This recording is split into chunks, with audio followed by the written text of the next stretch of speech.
जादुई कहानियाँ देखने के लिए हमारे चैनल को सब्सक्राइब करें और बेल आइकन जरूर दबाएं। रामपुर नाम के एक छोटे से गांव में राधा नाम की एक औरत रहा करती थी। वो अकेले अपनी बेटी के साथ रहा करती थी। उसका एक खेत था और उसका बेटा उसी खेत में काम किया करता था। राधा के बेटे का नाम रामू था। वो बहुत ही ज्यादा संस्कारी और भोला इंसान था।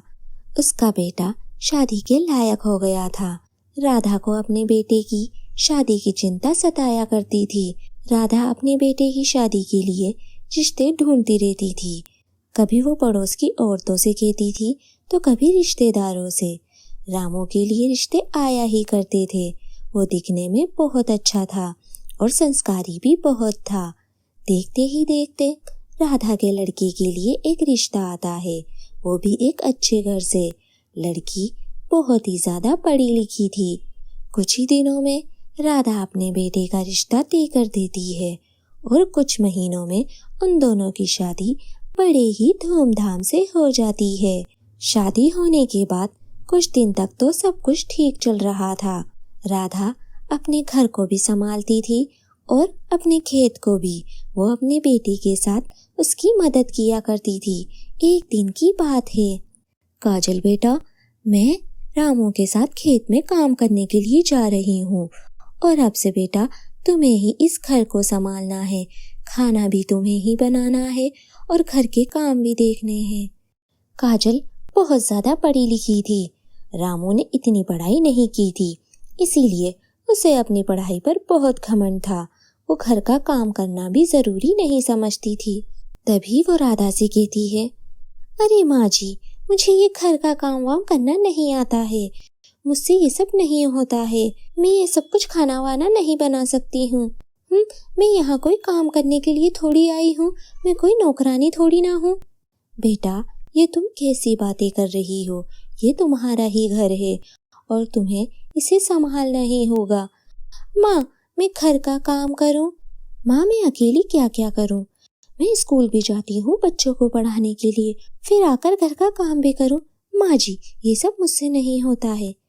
बेटा, मैं सुबह घर का काम करती तो हूँ और शाम का तुम संभाल सकती हो। ऐसे में रामू की मदद भी कर सकती हूँ। बेटा, खेत में काम बहुत रहता है। नहीं माँ जी, मैं ये सब नहीं जानती। ये सब आपको ही करना होगा। एक काम कीजिए ना माँ जी, आप घर का काम कीजिए और शाम को रामू के साथ मैं काम कर लूंगी। बेटा, मैं तो तुम्हारे बारे में ही सोच रही थी। खेत का काम तुमने कभी नहीं किया है और तुमसे होगा भी नहीं। अरे माँ जी, बस कीजिए, ये कोई इतना भी कठिन काम नहीं है, मैं सब कर लूंगी। काजल शाम को खेत में जाती है रामू की मदद करने के लिए।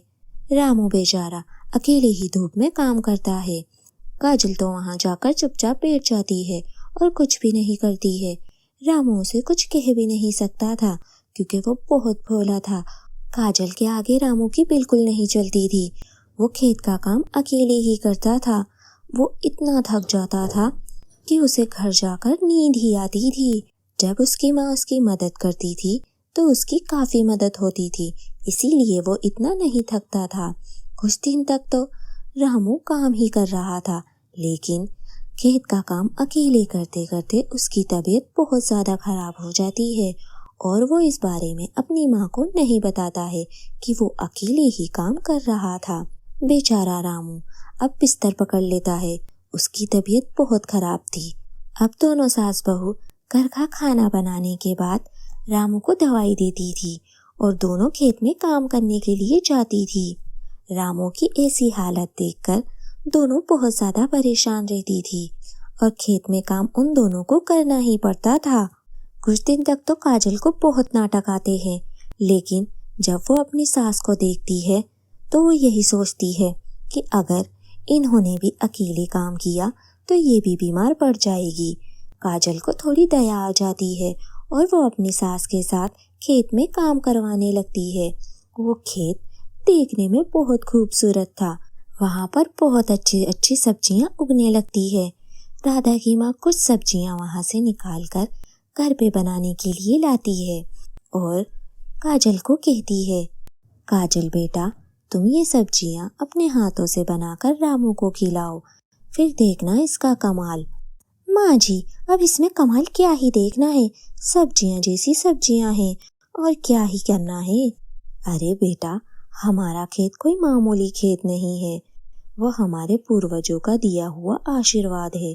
इसीलिए तो हम माँ बेटे उस पर इतनी मेहनत करते हैं और उसका इतना ख्याल रखते हैं। माँ जी की बात सुनकर काजल खाना बनाने लगती है और वो खाना रामू को परोसती है।